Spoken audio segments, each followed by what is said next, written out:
tuko na nafasi ambaye aliyekuwa baba aliyekuwa delegate wa Nairobi katika wale 20. Alikuwa namba 20 ni baba Raila Amolo Odinga, namba 19 ni Daktari Mama Ida Odinga.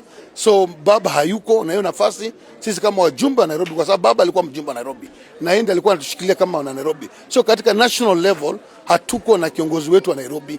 Kwa hiyo Central Committee tuna mtu kiongozi wa Nairobi. So sisi tumempendekeza mwanawe Raila Odinga ambaye ni mheshimiwa wa East Africa, Mheshimiwa Winnie Odinga, atamteua kama delegate wa Nairobi ili tumpropose akuwa one of the deputy party leaders wa chama, wakuwa wanne, kwa sababu hata national vice chairman wa chama wako wanne. Kwa hivyo tunakosa mtu mmoja, na yeye atakuwa mwakilishi wetu wa Nairobi katika National Election Board kule juu, na kuona kwamba sauti ya Nairobi imepatikana katika kule vitengo zile ambazo ziko za ODM. Kwa hivyo